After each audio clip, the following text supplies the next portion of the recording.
lagi kami mengucap syukur, kami berterima kasih Tuhan. Kalau kami boleh ada sampai hari ini di hadapan Engkau. Dan kami percaya semua karena anugerah-Mu, semua karena kasih setia-Mu yang begitu melimpah dalam hidup kami.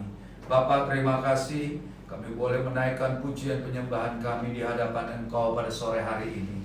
Dan kami percaya setiap pujian penyembahan yang dinaikkan itu sudah menjadi dupa yang harum di hadapan Engkau ya Tuhan. Dan sebentar kami akan mendengarkan sebagian daripada kebenaran firman-Mu. Berbicaralah kepada kami ya Bapa, apa yang jadi isi hati-Mu bagi kami. Kami mau mendengarkannya ya Tuhan, firman-Mu ini. Kami mau melakukannya, kami mau mempraktekkannya dalam hidup kami ya Tuhan. Karena kami percaya Tuhan, kami hidup di akhir zaman. Kami hidup di akhir di mana sebentar lagi Engkau akan datang kali yang kedua untuk menjemput kami ya Tuhan. Biarlah kami hidup di dalam kebenaran firman-Mu. Hidup takut akan Engkau selalu ada dalam kehidupan kami Bapa. Terima kasih ya Bapa, urapi kami semua ya Bapa, khusus juga hamba-Mu yang tidak ada apa-apanya ini ya Bapa. Biar kami semua sama-sama diberkati oleh firman-Mu pada sore hari ini. Berbicaralah kepada kami ya Bapa, apa yang menjadi isi hati-Mu bagi kami. Dalam nama Tuhan Yesus kami mengucap syukur. Haleluya. Yang diberkati mari kita katakan amin. Silakan dulu Bapak Ibu semuanya, selamat sore. Shalom Bapak Ibu semuanya. Shalom. Terima kasih Bu Suli. Terima kasih. Mana Bapak? Oh keluar ya. Ya terima kasih Dewi ya. Sandra ya untuk kesempatan saya kali kedua ke sini. Ya. Nah Bapak Ibu, kalau kita melihat ya hari-hari ini, ya saya percaya kita sudah hidup di akhir zaman. Betul nggak Bapak Ibu? Ya, ada banyak tanda-tanda yang Tuhan sudah berikan kepada kita. Ya, udah banyak tanda-tanda yang kita rasakan. Ada banyak tanda-tanda yang kita lihat di sekeliling kita dan itu memang sudah menggenapi artinya janji Tuhan bahwa Tuhan akan datang segera, Bapak Ibu. Nah, sekarang kan pertanyaannya gini Bapak Ibu. Ya, apa yang harus kita persiapkan? Betul nggak? Ya kan, menjelang kedatangan Tuhan kali yang kedua.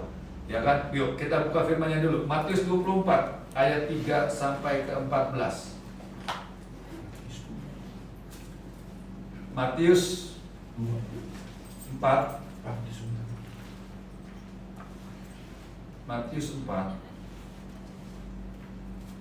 ayat yang ketiga. Saya akan bacakan firman Tuhan. Sorry. Matius 24 Bapak Ibu, sorry. Matius 24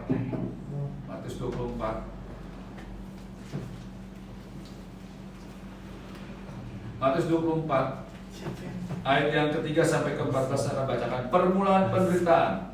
Ketika Yesus duduk di atas bukit Zaitun, datanglah murid-muridnya kepadanya untuk bercakap-cakap sendirian dengan dia. Kata mereka, katakanlah kepada kami, bila manakah itu akan terjadi dan apakah tanda kedatanganmu dan tanda kesudahan dunia? Jawab Yesus kepada mereka, waspadalah supaya jangan ada orang yang menyesatkan kamu. Nah Bapak Ibu, menjelang kedatangan Tuhan kali yang kedua ada banyak orang yang bisa menyesatkan kita Bapak Ibu. Ya kan, ada banyak ajaran-ajaran yang bisa membuat kita berbelok dari jalan Tuhan Bapak Ibu. Ya kan, ini memang Tuhan katakan demikian Bapak Ibu. Sebab banyak orang akan datang dengan memakai namaku dan berkata, akulah Mesias, dan mereka akan menyesatkan banyak orang. Kamu akan mendengar deru perang atau kabar-kabar tentang perang. Namun berawas-awaslah, jangan kamu gelisah, sebab semua itu harus terjadi, tetapi itu belum kesudahannya. Sebab bangsa akan bangkit melawan bangsa, dan kerajaan melawan kerajaan. Akan ada kelaparan dan gempa bumi di berbagai tempat. Akan tetapi semuanya itu barulah permulaan penderitaan menjelang zaman baru. Pada waktu itu kamu akan diserahkan supaya disiksa, dan kamu akan dibunuh dan akan dibenci semua bangsa oleh karena namaku. Dan banyak orang akan murtad dan mereka akan saling menyerahkan dan saling membenci. Banyak nabi palsu akan muncul dan misalkan banyak orang. Dan karena makin bertambahnya kedurhakaan, maka kasih kebanyakan orang akan menjadi dingin. Tapi orang yang bertahan sampai pada kesudahannya akan selamat. Amin Bapak Ibu. Nah, bukankah tanda-tanda ini terus ada sekeliling kita hari-hari ini Bapak Ibu? Ya kan? Bangsa bangkit melawan bangsa Bapak Ibu. Ya kan, kelaparan, gempa bumi. Ya kan, ada banyak siksaan-siksaan yang terjadi. Belum lama kita dengar ya di Sukabumi, ya bagaimana anak-anak retret ya mereka diintimidasi, mereka diusir dan lain sebagainya, Bapak. Ya kan, memang itu harus terjadi, Bapak Ibu, menjelang kedatangan Tuhan kali yang kedua. Tapi Tuhan katakan tadi ayat ke-14, kita bertahan, maka kita akan selamatkan. Amin. Nah, sekarang pertanyaan gini, bagaimana sikap kita menghadapi semuanya ini, Bapak Ibu? Ya kan, bagaimana sikap kita melihat keadaan dunia yang semakin gelap ini, Bapak Ibu? Yang pertama, Bapak Ibu, Tuhan katakan begini, berjaga-jaga senantiasa, Bapak Ibu. Ya, tidak ada cara lain, Bapak Ibu. Hari-hari ini di dalam kita menghadapi situasi yang mungkin sebentar lagi Tuhan akan datang, Bapak Ibu, maka kita harus berjaga-jaga. Karena apa? Kalau kita nggak berjaga-jaga, Bapak Ibu, dikatakan ada banyak penyesatan, ya kan? Ada banyak kemurtatan, Bapak Ibu, ya kan? Kita harus banyak berjaga-jaga, Bapak Ibu. Nah, sekarang bagaimana kita bisa berjaga-jaga, Bapak Ibu? Artinya kita bisa bertahan sampai kesudahan akhir zaman, sampai Tuhan panggil kita, Bapak Ibu. Ya kan? Bagaimana kita bisa menjaga hidup kita, Bapak Ibu? Nah, kita bisa menjaga hidup kita, Bapak Ibu, ya kan? Dengan cara apa, Bapak Ibu? Masuk rest area Tuhan, Bapak Ibu. Ya, Bapak Ibu, ya saya akan ilustrasikan bagaimana kalau kita menyetir mobil, Bapak Ibu. Mungkin kita dari Jakarta menuju Semarang, Bapak Ibu, ya kan? Mungkin kita nggak kuat dalam perjalanan kita, ya kan? Kita harus berhenti, Bapak Ibu, masuk dalam rest area, betul nggak, Bapak Ibu? Untuk apa? Supaya kita tetap menjaga kebugaran tubuh kita, betul nggak? Kalau kita teruskan, Bapak Ibu, ya kita pasti akan ngantuk, Bapak Ibu, betul nggak? Ya mungkin Bapak Ibu ada pengalaman, ya berjalan ke Semarang atau keluar kota, ya kan? Bagaimana melewati jalan tol yang begitu lurus, Bapak Ibu, itu membuat kita ngantuk, Bapak Ibu. Ya, dulu juga saya pernah coba, Bapak Ibu, ya dengan keluarga Jakarta Semarang, ya. Nah di tengah jalan saya udah nggak kuat tuh, saya udah nggak sanggup. Saya pikir kalau saya teruskan nanti bisa kenapa-napa kami nih sekeluarga, ya kan? Karena di tol kan dalam kecepatan tinggi, kalau kita meleng sedikit aja, ya hitungannya detik, betul nggak Bapak? Bukan hitungan menit, tapi detik, ya kan? Bisa celaka. Akhirnya saya tidur sebentar, 15 menit, kita seger lagi, Bapak Ibu. Nah demikian juga kita, Bapak Ibu, ya Ibu Suli, Bapak, ya Bu Sandra, ya saya mungkin banyak, artinya dalam arti melayani ini kan banyak situasi yang tidak mengenakan, ya kan? Artinya kita terus harus masuk rest area Tuhan, ya Bapak Ibu juga harus banyak masuk rest area Tuhan, Bapak Ibu, masuk dalam masa perhentian, Bapak Ibu. Artinya begini, ya kita masuk dalam masa rest area Tuhan, ya artinya kita setiap hari, setiap waktu harus banyak berdiam diri, Bapak Ibu. Ya dengan cara apa? Dengan cara baca firman Tuhan. Dengan cara apa? Banyak berdoa, Bapak Ibu. Betul nggak, Bapak Ibu? Ya kan, kita bisa masuk rest area Tuhan dengan cara berdiam diri, yaitu dengan cara berdoa, Bapak Ibu. Banyak baca firman. Hari-hari ini, Bapak Ibu, kalau kita lihat situasi, ya kita nggak kuat kalau kita nggak baca firman. Betul nggak? Ya banyak pengangguran, banyak orang yang di PHK, banyak orang yang artinya kehilangan pekerjaan. Tapi kita puji Tuhan, Bapak Ibu, ya kan? Kalau kita sampai hari ini boleh ada di hadapan Tuhan dan kita boleh menikmati berkat Tuhan. Ya saya percaya itu karena anugerah Tuhan. Amin. Nah oleh sebab itu, Bapak Ibu, ya hari-hari ini banyak masuk rest area Tuhan. Artinya banyak berdoa, banyak baca firman Tuhan. Ya kan, setiap hari mungkin 1 pasal, 2 pasal, ya kan? Kita harus banyak masuk rest area Tuhan. Supaya apa? Supaya tubuh rohani kita ini tetap bugar, Bapak Ibu. Ya kan, kalau kita terus berjalan, kita terus bekerja, usaha boleh. Ya Tuhan kok emang harus kita harus bekerja, itu nggak harus berusaha, ya kan? Tapi nggak harus kita terus ngoyo, Bapak Ibu. Ya akhirnya kita hidup ini harus bekerja terus, ya untuk menghidupi keluarga kita harus bekerja terus, banting tulang, nggak kenal lelah, Bapak Ibu. Nggak begitu, Bapak Ibu. Tapi ada masanya kita masuk rest area Tuhan, masuk dalam istirahatnya Tuhan. Artinya apa? Banyak berdoa hari-hari, banyak baca firman, ya kan? Kan kita lihat sebagian orang, Bapak Ibu, ya mereka kalau udah sibuk bekerja, udah lupa waktu, ya kan? Lupa makan, lupa istirahat, akhirnya apa? Sakit jatuhnya, betul nggak? Ya kan, akhirnya tubuhnya sakit, Bapak Ibu. Minimal dia mungkin sakit mah ya, kalau lupa makan, ya kan? Bekerja keras, ya kan? Dulu almarhum Pak Tarigan Bu Suli, ya Bu Suli mungkin tahu cerita juga, itu karena saking bekerja terus dalam pelayanan, ya kan akhirnya beliau meninggal di Sinabung waktu itu kan di Medan, ya karena apa? Lupa makan, Bapak Ibu, telat makan. Ya memang pelayanan terus, saya setuju, ya kita harus melayani, betul nggak? Tapi nggak harus juga seperti itu Bapak Ibu. Artinya terus melayani tapi kita nggak ada istirahatnya. Mesti ada istirahatnya Bapak Ibu. Maksudnya istirahat bukan kita diam, tapi kita harus juga duduk diam di kaki Tuhan Bapak Ibu. Ya artinya meluangkan waktu. Ya waktu yang ada kita luangkan juga, ya kan, supaya apa? Supaya kita ini tetap bertahan dalam pengiringan kita kepada Tuhan Bapak Ibu. Ya kan? Karena apa? Kalau kita terus berjalan Bapak Ibu, ya kan, bisa sekali waktu kita mungkin tersesat juga. Betul nggak? Bisa sekali waktu mungkin kita bisa tersandung juga, bisa Bapak Ibu.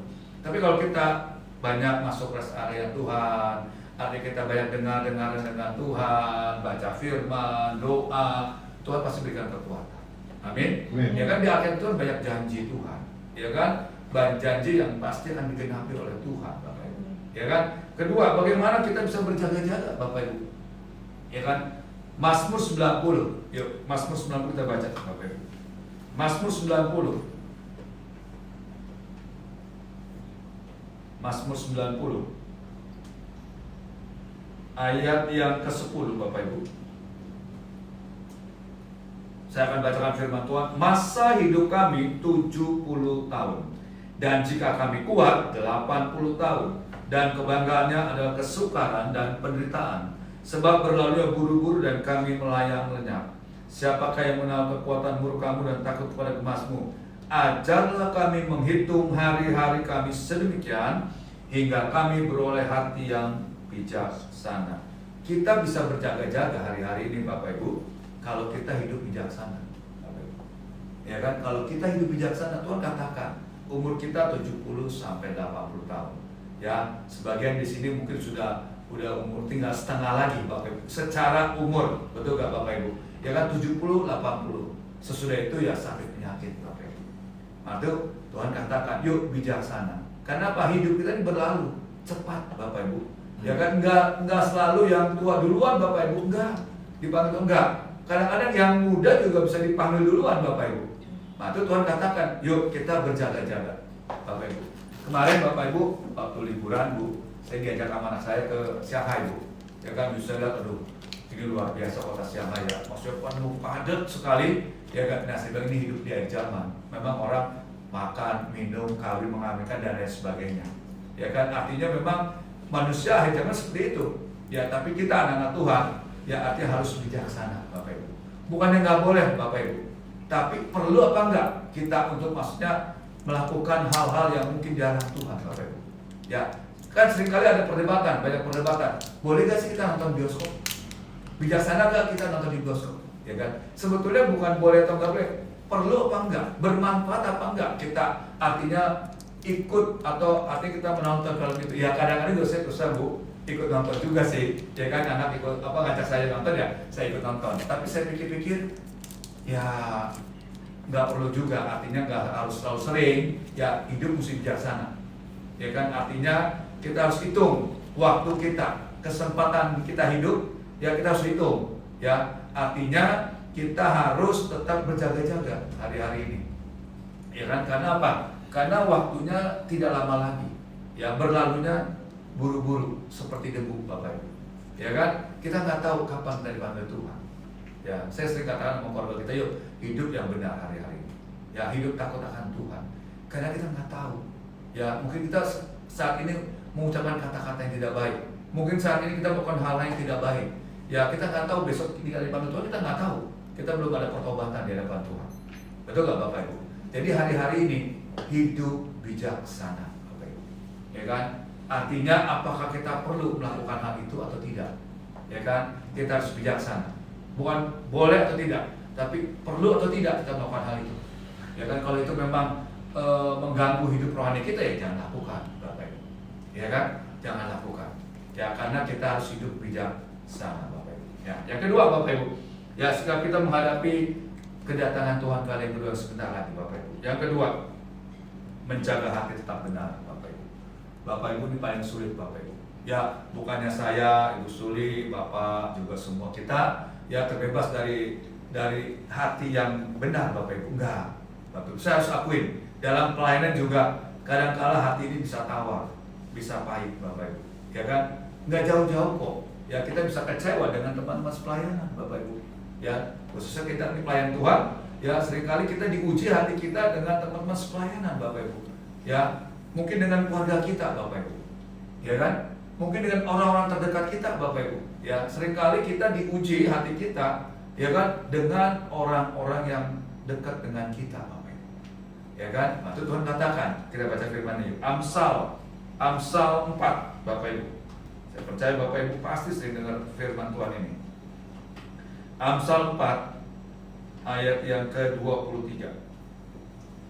Jagalah hatimu dengan segala kewaspadaan, karena dari situlah terpancar kehidupan. Nah, Bapak Ibu, ya, jadi saya pikir akan sangat bohong seseorang bilang, saya mengasihi dia kok, ya kan, saya mengasihi dia kok, ya kan, hati saya benar kok mengasihi dia. Tapi pada prakteknya dia sering menggosipkan temannya ini, betul gak? Seringkali dia mungkin mengatai orang ini Bapak Ibu. Ya, seringkali dalam pelayanan saya juga banyak mengalami seperti itu Bapak Ibu. Artinya, ya kan, di depan kita memang orang itu oke, ya kan, artinya memang orang itu baik Bapak Ibu, ya kan, dia mengasihi kita, ya kan. Tapi kalau di belakangnya dia begitu, ya berarti saya pikir dia tidak bisa menjaga hatinya, betul gak Bapak Ibu? Ya, memang sulit Bapak Ibu untuk menjaga hati tetap benar Bapak Ibu. Ya, sangat sulit. Apalagi dalam situasi hari-hari ini Bapak Ibu, ya, hati kita sering diuji, diproses Bapak Ibu, ya kan? Mungkin dengan keluarga, suami istri, dengan teman pelayanan, ya kan? Mungkin di kantor, di tempat-tempat usaha kita, ya kan? Hati kita terus diuji, diproses Bapak Ibu, ya kan? Nah itu Bapak Ibu, saya mau ingatkan kita semua termasuk saya, biarlah hari-hari kita terus berdoa di hadapan Tuhan Bapak Ibu. Artinya berdoanya gini, Bapak di surga, jangan berikan saya hati yang baru, ya kan? Karena apa Bapak Ibu? Kalau kita punya hati yang baru, ya kan, pasti hati ini penuh dengan damai sejahtera, betul gak Bapak Ibu? Tapi kalau kita pakai hati yang lama, kita pasti akan benci terus dari orang itu Bapak Ibu, betul gak Bapak Ibu? Apalagi mungkin udah bertahun-tahun, ya gak, kita mungkin tidak tegur sapa dengan dia, ya gak, ketika kita ketemu, ketika kita berjumpa, pasti ini akan luka lagi, betul gak Bapak Ibu? Ya kan, pasti akan luka. Ya, dan itu memang kita nggak munafik, artinya saya pun nggak munafik sebagai hamba Tuhan. Ya, ada kalanya dalam pelayanan juga saya seperti itu, Bapak Ibu. Ya, mungkin saya tersakiti, mungkin saya, ya kalau orang sebelah sana terzolimi, ya enggak, pasti ada hati yang luka, ya Bu ya, pasti ada hati yang luka kok. Bohong kalau kita nggak bilang kita nggak luka, atau kita kecewa, nggak mungkin, pasti ada. Tapi biarlah Tuhan ingatkan kita sore hari ini, jagalah hatimu dengan segala kewaspadaan, karena dari situ terpancar kehidupan kita Bapak Ibu, betul nggak? Dan ini nggak gampang, ini nggak gampang bagi kita Bapak Ibu. Ya apalagi mungkin kita seringkali sakiti, ya kan? Nah, ibu-ibu mungkin sakiti suaminya, ya kan? Mungkin anak-anak disakiti orang tuanya, atau mungkin orang tua disakiti anak-anaknya. Ya saya lihat zaman sekarang banyak orang tua juga terluka dengan anak, Bapak Ibu. Saya suka melayani di usia emas, lansia, ya bagaimana mereka juga kesaksian nggak pernah diperhatikan sama anak-anak mereka. Ya di masa tua mereka tinggal berdua saja. Ya banyak kesabaran kita diuji, betul kan Bapak Ibu? Ya kita baca firman-Nya dulu yuk, di dalam Amsal 16. Amsal 16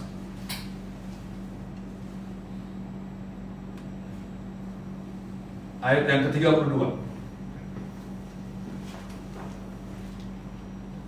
Tuhan katakan seperti ini firman Tuhan. Orang yang sabar melebihi seorang pahlawan. Orang yang menguasai dirinya melebihi orang yang merebut kota. Bapak Ibu, orang yang sabar melebihi seorang pahlawan. Bapak Ibu, dikatakan orang yang sabar melebihi seorang pahlawan. Bapak Ibu, ya, pahlawan kita dulu waktu merebut kemerdekaan kan sangat sulit ya Bapak Ibu, ya kan, sangat berat, ya kan, artinya berkorban nyawa Bapak Ibu. Ya bangsa ini bisa merdeka karena ada pahlawan Bapak Ibu, betul kan? Ya kan, keluarga juga ada pahlawan, ya suami atau istri Bapak Ibu, ya kan, butuh pengorbanan Bapak Ibu dikatakan. Ya pahlawan merebut sebuah kemerdekaan itu sangat berat Bapak Ibu, ya kan, dengan darah, dengan nyawa, dengan segala macam Bapak Ibu, betul gak? Ya kan, dikatakan orang yang sabar melebihi seorang pahlawan. Jadi orang yang sabar itu pengorbanannya lebih besar dari seorang pahlawan Bapak Ibu, sangat besar Bapak Ibu.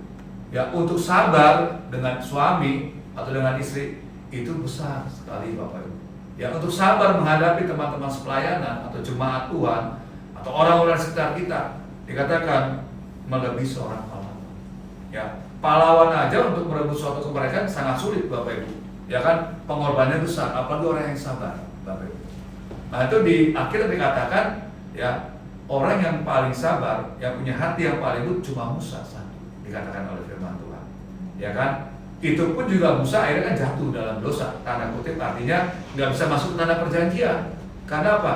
Emosi, ya kan? Nggak sabar menghadapi bangsa Israel, ya kan? Apalagi kita, Bapak Ibu, ya kan? Apalagi kita nih. Saya terus terang Bu, Pak, orang yang tipe nggak sabaran, ya kan? Bawa mobil, bawa kendaraan, ya kan? Menghadapi situasi, ya menghadapi pembicaraan, kadang-kadang saya nggak sabar orangnya.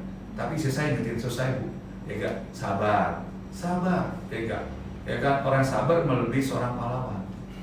Nah, sekarang saya juga belajar banyak sabar. Ya walaupun kadang-kadang juga masih timbul nih lagu lamanya, Bapak Ibu, ya kan, nggak sabar menghadapi jemaat, nggak sabar menghadapi klien Tuhan, ya kan, yang begini, yang begitu, ya kan, yang dibilang nggak ngerti klien Tuhan, nggak sabar juga, kita juga Bapak Ibu. Tapi ya belajarlah untuk tetap sabar. Betul nggak Bapak Ibu? Ya, amin. Dan dikatakan orang yang menguasai dirinya melebihi orang yang merebut kota. Ya, jadi orang itu harus bisa menguasai diri Bapak Ibu. Ya, itu gembala saya Bu Suri, Pak Adi, ya sering katakan saya gini, kita menghadapi situasi, menghadapi arti dan pembicaraan dengan orang lain, mungkin dalam suatu yang panas, jangan langsung jawab. Kita berpikir dulu, kita kuasai diri kita dulu, ya kan? Kita kuasai dulu 1 menit 2 menit baru kita bicara. Jangan dia bicara, kita bicara juga, pasti timbulnya emosi. Betul gak Bapak Ibu? Ibu-ibu juga gitu dengan bapak-bapak. Bapak-bapak juga demikian. Ya, kalau ibu-ibu mungkin cerewet, ya udah diemin aja dulu, ya kan? Ya ibu-ibu gitu kan, dia tipenya ya. Istri juga begitu, istri saya juga, ya kan? Saya pikir aduh ini orang kok cerewet banget, enggak? Ya kan? Kalau apa-apa diingetin terus tuh Bu, ya kan? Begana, iya ngerti. Saya bilang saya ngerti kok, saya ngerti, ya kan? Ya kadang-kadang mungkin kita nggak lakukan juga sih, bapak-bapak ya, betul kan? Anak-anak saya juga gitu Bu, ya anak-anak saya udah besar kan, satu umur 30, satu umur 14 tahun, ya kan? Kalau dibilangin terus menurut Ega, diingetin terus sama istri saya, begini, diulang lagi nanti, begini, ya gak, kadang-kadang kita nggak bisa sabar tuh, betul gak? Ya kita ada pengalaman lah, ya gak ada pengalaman, ya kan, sebagai suami atau sebagai anak, ya kan? Ya memang semua tujuannya baik, artinya orang tua kita, mama kita, ibu kita berbuat seperti itu kan tujuannya baik. Ya kadang, ya memang tanda kutip, mungkin kita gak sabar menghadapi itu semua, tapi saya pikir ayo kita juga mesti belajar menguasai diri kita. Ya karena kita harus berpositif thinking, berpikir positif. Artinya bahwa apa yang dikatakan orang tua kita itu untuk kebaikan kita. Betul gak Bapak Ibu? Ya kan? Anak-anak sekarang Bapak Ibu, anak saya umur 14 tahun Bu Suri yang kedua, ya sedang-sedang ini kan anak-anak sekarang kan, anak generasi Yeremia ya. Kalau kita bilang tuh, waduh, galakan dia Bu, ya kan, galakan dia, ya enggak. Kalau kita nggak ngerti, ini papa nih nggak ngerti apa-apa nih, ya waktu diajarin, saya bilang saya diajarin dong, ya kan. Dulu saya nggak bisa buka yang namanya aplikasi Gojek, Grab dan lain sebagainya Bapak Ibu, ya kan, namanya kita orang tua ya, gaptek kali ya. Maka saya bilang ajarin kita orang tua sekali aja, nanti papa ngerti dah. Nah sekarang diajarin ngerti, ya kan, ajarin, ya kan. Biar kita ini, kadang-kadang gitu tuh, anak-anak sekarang tuh kadang-kadang gitu Bapak Ibu, ya kita banyak pengalaman. Mereka tuh udah dunia beda, generasi sekarang. Nah tuh kita harus banyak-banyak sabar menghadapi anak-anak kita.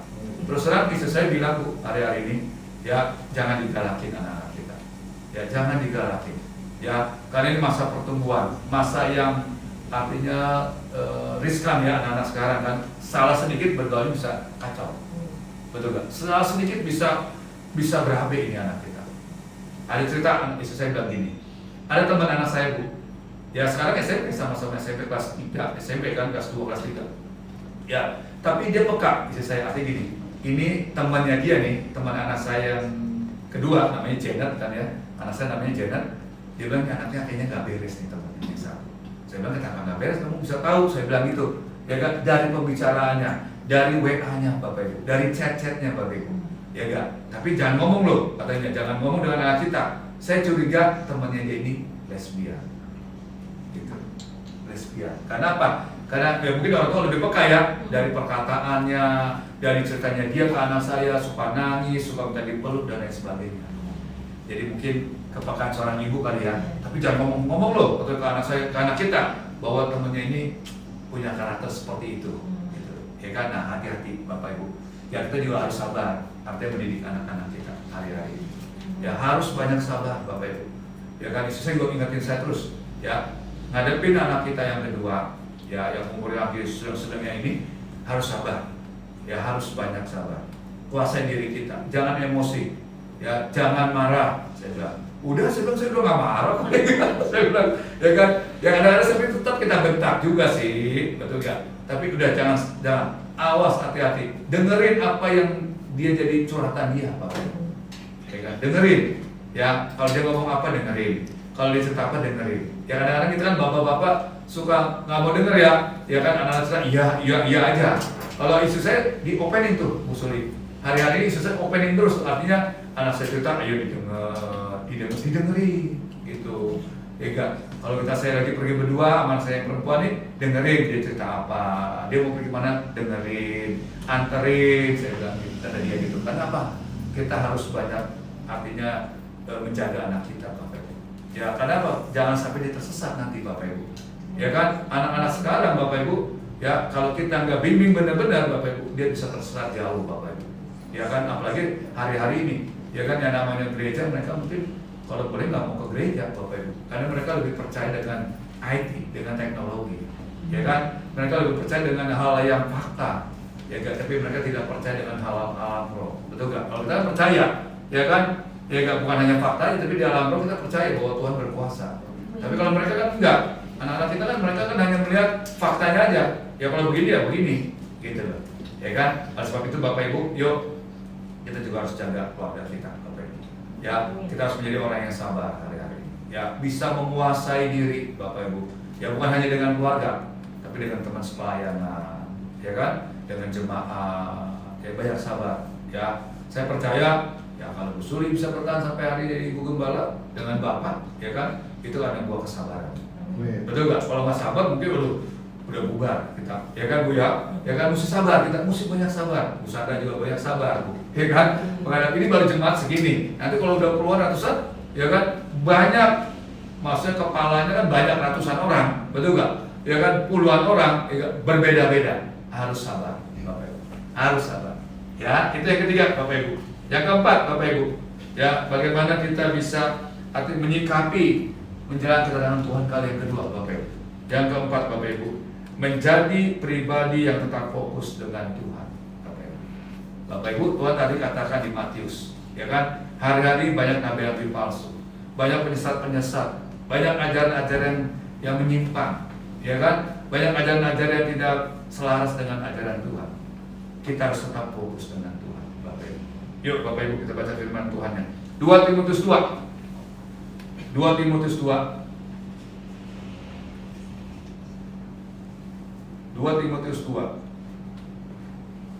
ayat yang keempat.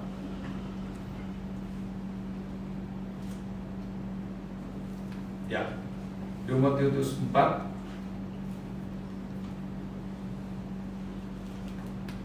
2 Timotius 2 ayat yang keempat.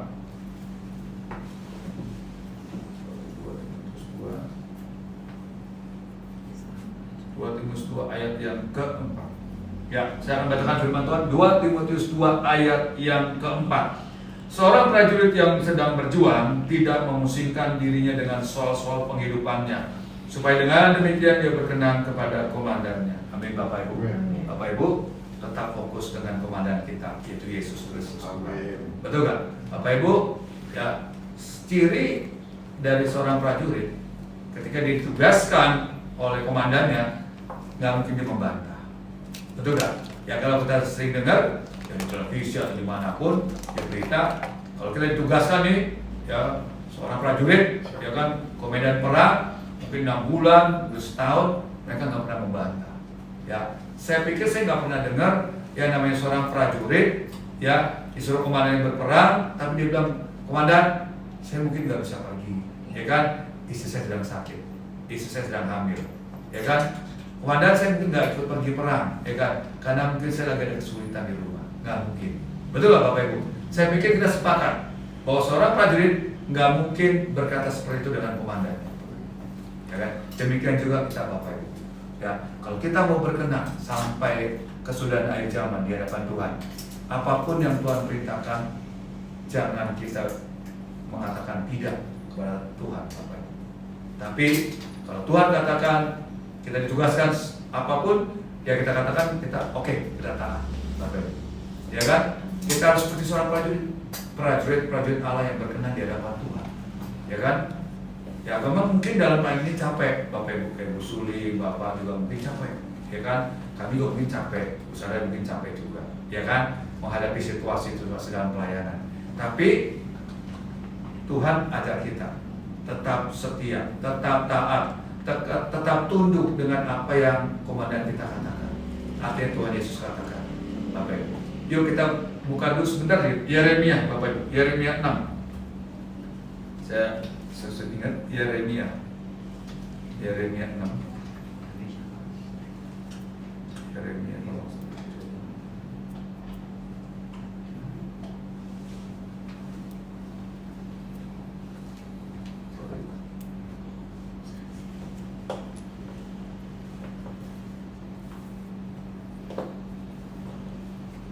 Sorry Bapak Ibu, Yesaya 6. Yesaya 6 ayat yang ke-8. Yesaya 6 ayat yang ke-8. Ini Yesaya berbicara dengan Tuhan ya, Tuhan berbicara dengan Yesaya. Lalu aku mendengar suara Tuhan berkata, siapakah yang akan kuutus dan siapakah yang mau pergi untuk aku? Maka sautnya si Yesaya ini aku, utuslah aku. Nah, Bapak Ibu, ini contoh yang konkret dalam hidup kita Bapak Ibu. Yesaya, bagaimana Yesaya disuruh Tuhan untuk artinya memberitakan kabar keselamatan kepada bangsa Israel. Ya, dia katakan, ini aku Tuhan, utuslah. Bapak Ibu, ya hari-hari ini kalau Tuhan mau utus kita, ya Tuhan mau jadikan kita sebagai apa? Kerjakan aja Bapak Ibu. Mungkin kita nggak tahu, ya kita nggak masih gelap nih di depan kita ada apa. Tapi percaya Bapak Ibu, kalau Tuhan yang suruh, pasti di depannya akan ada sesuatu yang luar biasa. Bapak Ibu. Amin. Keempat, tetap fokus dengan Tuhan. Kita harus seperti seorang prajurit, Bapak Ibu, tetap fokus. Ya, seorang olahragawan, ya kalau dia mau juara harus fokus Bapak Ibu dengan latihan, disiplin. Kita pun juga gitu Bapak Ibu. Ya, saya percaya Rudi Hartono bisa juara 8 kali online nggak sembarangan. Betul kan? DFCQ bisa juara online 3 kali juga pasti dia fokus dengan apa? Dengan pekerjaannya sebagai pemain bulu tangkis. Bapak Ibu. Kita juga itu harus Bapak Ibu harus fokus. Ya, para pemain Tuhan, ya kalau kita sudah dipercayakan untuk melayani Tuhan, fokus dengan Tuhan hari-hari. Jemaat Tuhan, kalau dipercayakan sama Tuhan sesuatu hal, ya fokus dengan apa yang dipercayakan oleh Tuhan untuk kita, Bapak Ibu. Nah, untuk apa? Supaya kita berkenan di hadapan Tuhan. Ya kan, pada waktu nanti Tuhan datang kan Tuhan akan bertanya. Ya kan, Tuhan akan mempertanyakan apa yang sudah kita hasilkan di dunia ini. Betul gak? Dan itu ada tanggung jawabnya di hadapan Tuhan, Bapak Ibu. Amin Bapak Ibu. Nah, jadi sore ini ada 4 hal yang harus kita kerjakan Bapak Ibu menjelang kedatangan Tuhan kali yang kedua. Sikap kita itu berjaga-jaga. Ya kan, yang kedua menjaga hati kita, tetap sabar, tetap benar, dan menjadi orang yang sabar Bapak Ibu. Dan itu tidak gampang. Yang keempat, tetap menjadi pribadi yang fokus dengan Tuhan. Artinya apapun boleh terjadi di kiri kanan kita Bapak Ibu, ya kan? Situasi apapun boleh terjadi, tetapi tetap kita pandang Tuhan, pandang salibnya Tuhan. Ya saya percaya kalau kita pandang salibnya Tuhan, pasti akan beres semua persoalan. Amin Bapak Ibu. Tuhan Yesus memberkati kita semuanya. Saya undang Bang El, mungkin Bapak singer pemain musik.